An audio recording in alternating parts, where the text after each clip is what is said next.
Hermanos y hermanas, paz y bien. Con ustedes, Fray José María Guerrero, en este subprograma La Biblia Ilumina Tu Vida, su canal. Televida, el canal católico de la familia, su escuelita de espiritualidad, contenido la filiación divina. Un libro, la Biblia. La Biblia, hermanos y hermanas, es el libro santo, el libro sagrado del pueblo de Dios. El libro sagrado del pueblo de Dios.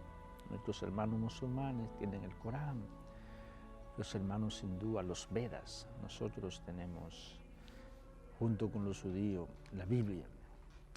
Y recordarles, hermanos y hermanas, que en el decurso de la historia, en el devenir de la historia, todas las religiones van a converger en el cristianismo. De verdad, que solamente hay un Dios, hermanos y hermanas. El Dios de Abraham, de Isaac, de Jacob, ese Dios se ha revelado. Ese Dios se ha revelado. Se ha revelado en Jesús.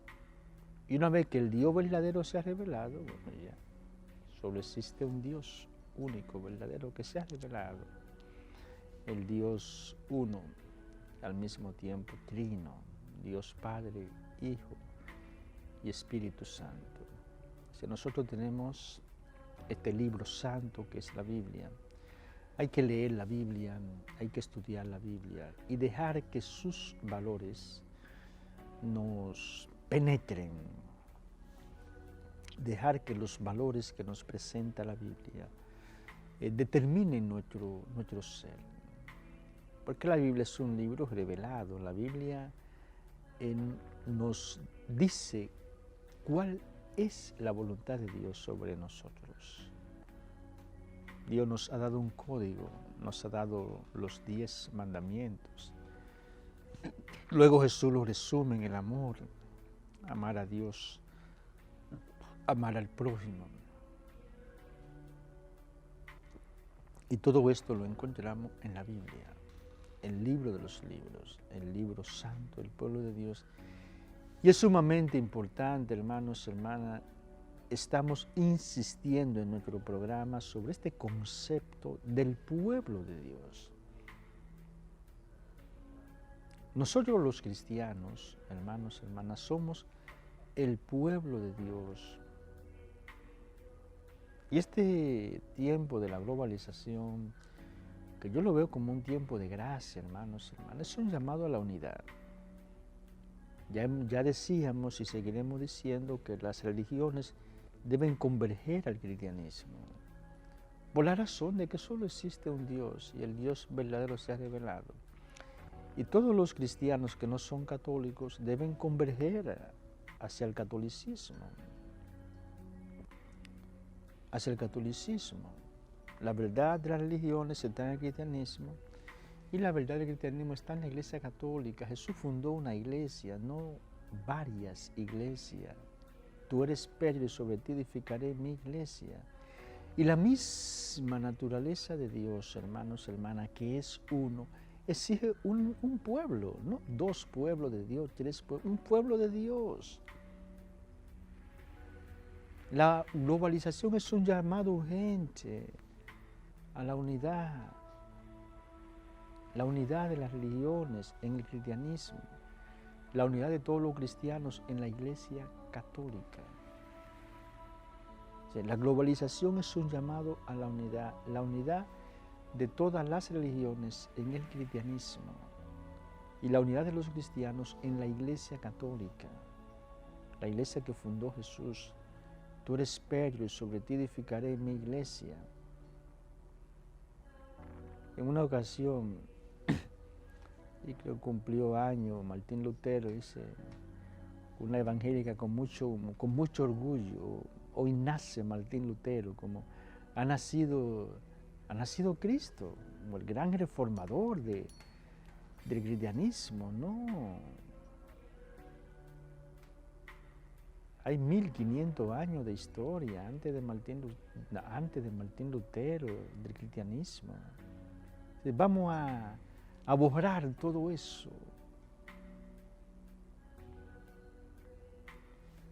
Cuando un evangélico estudia la historia, ya tiene que volver a sus raíces.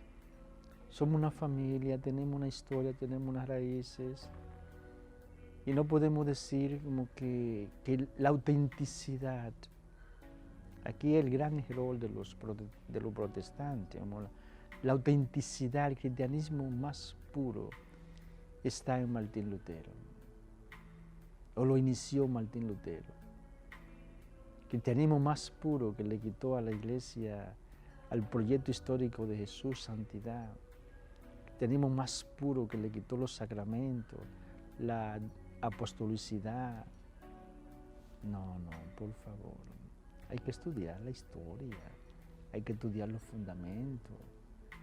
Todos esos padres de la iglesia estaban errados. San Agustín, San Gregorio Magno, San Gregorio Nacianceno, San Gregorio Nisa, Jerónimo, Orígenes, que hablaban de la Eucaristía, de los 7 sacramentos, de María Santísima, del culto a los mártires. Estaban todos equivocados. Ignacio de Antioquía.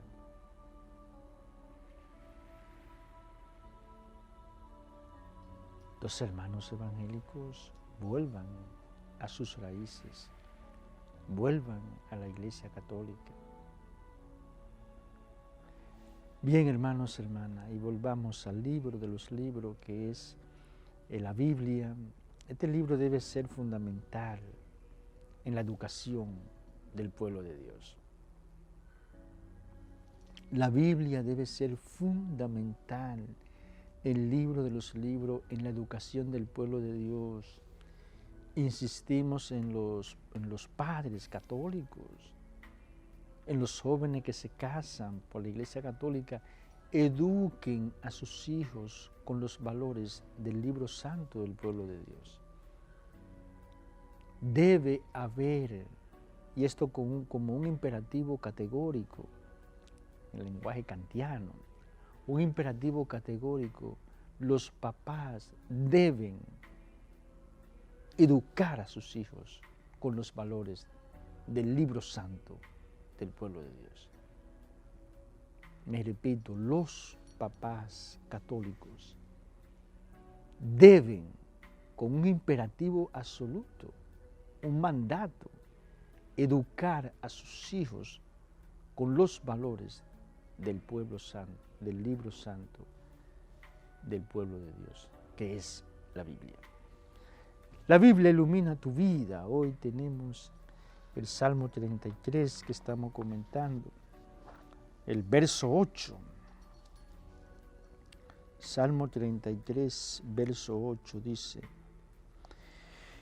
tema a Yahvé la tierra entera, tiemblen ante él los habitantes del orbe. El único poderoso, el único eterno, el único viviente, que tiene que vivir, existir por necesidad absoluta. El absoluto. Nadie puede condicionarlo. Nadie puede estar por encima de él. Tema a Yahvé la tierra entera, tiemblen ante él los habitantes del orbe. Una presentación de Dios como el Todopoderoso, como el absoluto, el eterno, el Todopoderoso, el absoluto, el eterno, que valen los armamentos bélicos. ¿Quién puede pleitear contra Dios? ¿Quién? ¿Quién puede pleitear? ¿Quién puede declararle la guerra a Dios? Cuando Él es el poder. Basta una palabra, basta un pensamiento de Dios para que el planeta Tierra desaparezca con todos sus habitantes. Luego, El salmista nos pone en contacto con el poder de Dios. El poder de Dios. Tema a Yahvé la tierra entera. Tiemblen ante él los habitantes del hombre. Hermanos, hermanas, que los hombres y mujeres que creemos en Dios, confiemos en Él.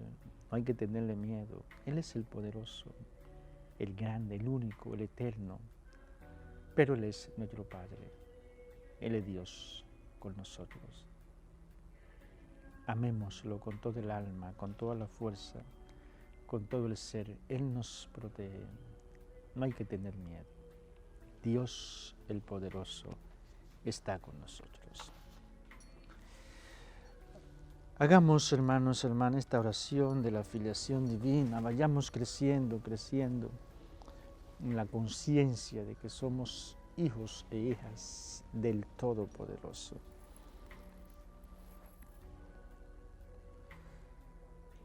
Padre infinitamente bueno, infinitamente santo, infinitamente amado, concédenos el don del Espíritu Santo para que durante la jornada de este día podamos pensar, hablar, sentir, imaginar y actuar como hijos tuyos a imagen de Jesucristo, tu Hijo amado.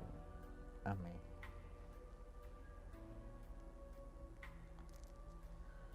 Padre infinitamente bueno, infinitamente santo, infinitamente amado, concédenos el don del Espíritu Santo para que durante la jornada de este día podamos pensar, hablar, sentir, imaginar y actuar como hijos tuyos, a imagen de Jesucristo, tu Hijo amado. Amén. Padre infinitamente bueno, infinitamente santo, infinitamente amado, concédenos el don del Espíritu Santo para que durante la jornada de este día podamos pensar, hablar, sentir, imaginar y actuar como hijos tuyos, a imagen de Jesucristo, tu Hijo amado. Amén. Amén. Amén.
Qué bien, hermanos, hermanas, estar con ustedes de lunes a sábado en este subprograma La Biblia Ilumina Tu Vida. Estamos comentando, hermanos, hermanas, el capítulo 8 de la carta de Pablo a los Romanos, un capítulo sumamente denso, profundo, teológicamente hablando, espiritualmente hablando.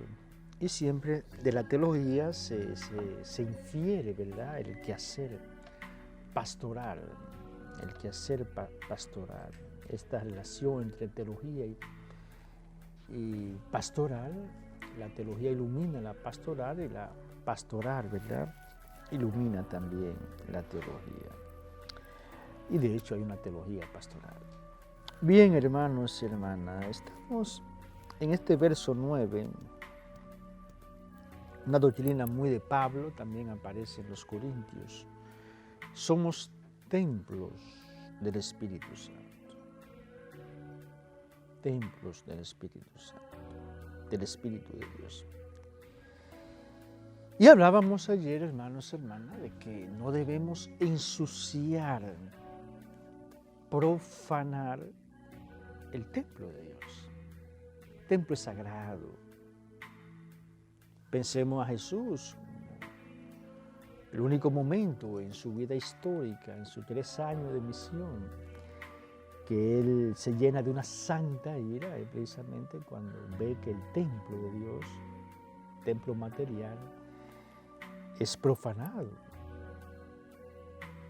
Animales, escándalo, ruido, en fin, no hay respeto, no hay una unción espiritual. Y Jesús toma el látigo y purifica el templo de Dios. ¿Qué pasa? ¿Qué están haciendo? No conviertan el templo de Dios en una cueva de bandidos, ladrones. Hoy, hermanos y hermanas, en la historia de la salvación, en la pedagogía de Dios para su pueblo, el templo de Dios es el templo vivo que somos nosotros, la iglesia. No profanemos ese templo con el pecado. No profanemos ese templo con el pecado en su diversidad de manifestaciones. La envidia, la lujuria, la soberbia, la violencia, la distracción, la malicia en el corazón. Deshagámonos del pecado que ensucia, que profana el templo de Dios. Y decíamos, hermanos, hermanas, y nos repetimos que para que una verdad tenga incidencia en la vida debe ser internalizada, llevada esa verdad a la profundidad de la conciencia, de la voluntad, de la libertad. Y que esa verdad se haga vida, que determine el hablar, que determine la imaginación, el comportamiento, todo. Y recordemos, hermanos, hermanas, y vamos a explicar nuevamente que María Santísima nunca pecó. La Madre de Dios, tu Madre bendita, nunca pecó. Siempre se mantuvo en un estado de santidad.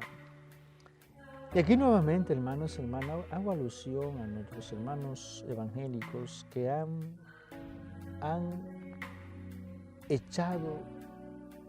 sacado de la iglesia a la Madre del Salvador. Han sacado de la iglesia. O sea, María Santísima no tiene espacio en la iglesia evangélica. No tiene espacio. No se la menciona. No se habla de ella. Tiene más espacio, por ejemplo, Pablo. Pero que María. Nuestros hermanos evangélicos no tienen en ellos María Santísima, la Madre del Salvador, la Madre de Jesús, no tiene espacio, no tiene acogida, no se cumple en ellos ese hermoso texto de Juan, que dice que el evangelista, que desde entonces Juan la recibió en su casa. El discípulo amado recibe a la Madre de Jesús en su casa. Nuestros hermanos evangélicos no cumplen este versículo, no reciben. Y desde aquella hora el discípulo la acogió en su casa. Juan 19, 27. La acogió. Entonces decíamos que María Santísima nunca cometió pecado, nunca.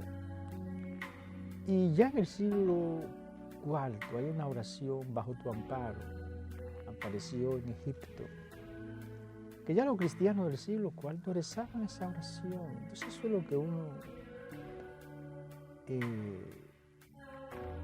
indigna de la conciencia creyente, evangélica. Ya en el siglo IV había cristianos que rezaban a María. Estaban estos hombres y mujeres poseídos por el diablo, inspirados por el diablo. Tuvo que venir Martín Lutero en el siglo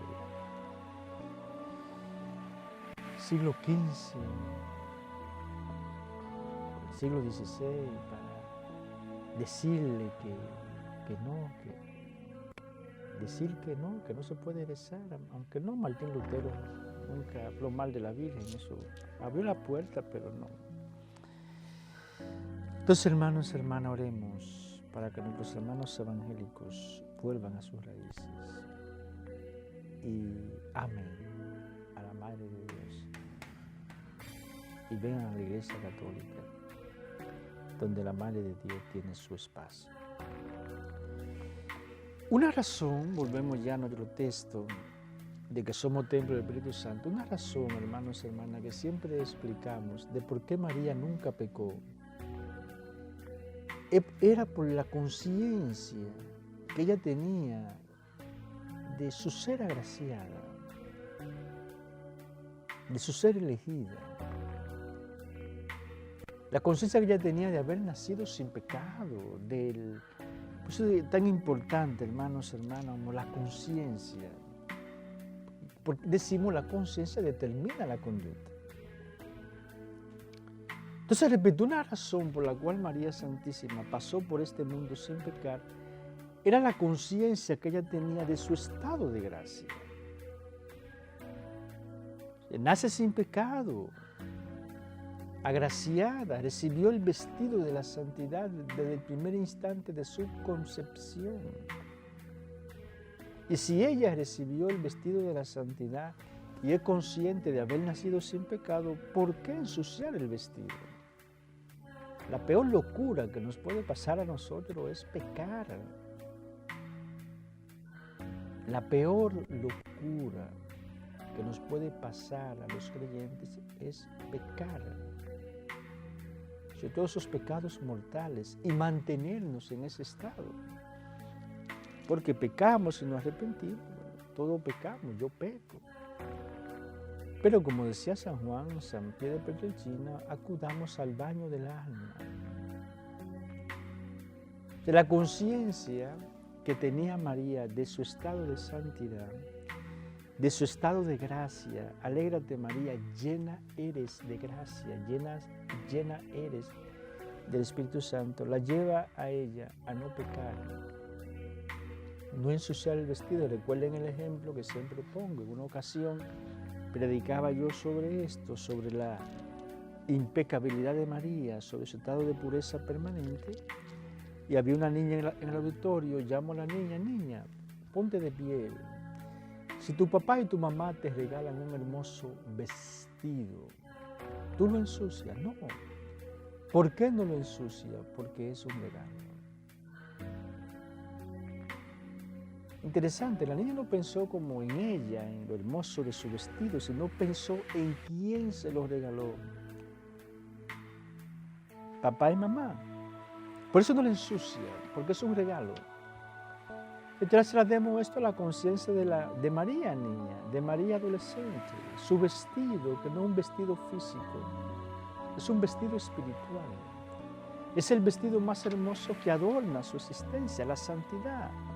Y lo ha recibido no de ella, sino de Dios. María Santísima pudo responder lo mismo que la niña. ¿Por qué no ensucia tu vestido? Porque es un regalo. Entonces, hermanos y hermanas, ¿por qué nosotros ensuciamos tanto el vestido de la santidad que Dios nos puso en el bautismo? ¿Por qué ensuciamos tanto el vestido de la santidad que Dios nos puso en el bautismo? Que María Santísima intercede, hermanos y hermanas, para que no nos ensuciemos tanto con el pecado y que el Señor nos abra los ojos para que veamos cómo lavamos nuestra ropa, cómo la lavamos cuando se ensucia. También lavemos nuestra ropa cuando el pecado la ensucia. Y esa ropa nuestra es la santidad que Dios mismo nos dio el día del bautismo. Dios te salve María, llena eres de gracia, el Señor es contigo. Bendita eres entre todas las mujeres, bendito es el fruto de tu vientre Jesús. Santa María, Madre de Dios, ruega por nosotros pecadores, ahora y en la hora de nuestra muerte. Gloria al Padre, al Hijo y al Espíritu Santo, como era en el principio, ahora y siempre, por los siglos de los siglos. Amén. María Santísima, Virgen de la Altagracia, protectora del pueblo dominicano, ruega por nosotros. Amado, eterno y adorado Jesús, Hijo del Dios vivo, eres el buen samaritano que nunca pasa de largo ante una necesidad humana. Te suplicamos por la intercesión de María Santísima de San José, que tú pongas en cada televidente, en cada miembro de su familia, el vino que tú sabes hace falta. Tú que vives y reinas por los siglos de los siglos. Amén. Jesús, en ti confío. Jesús, en ti confío. Jesús, en ti confío. Que el Señor Dios les bendiga y les guarde, les muestre su rostro, tenga piedad y misericordia de ustedes, les mire benignamente y les conceda su paz. El Dios que bendijo a Abraham, a Isaac y a Jacob y las obras de sus manos, y el Dios que bendijo a las santas mujeres, Sara, Rebeca y Raquel, y las obras de sus manos, nunca aparte de ustedes su bendición paterna. Y la bendición de Dios Todopoderoso, Padre, Hijo, Espíritu Santo, descienda sobre ustedes, su familia, trabajo, proyectos y permanezca para siempre. Amén. Paz y bien, hermanos.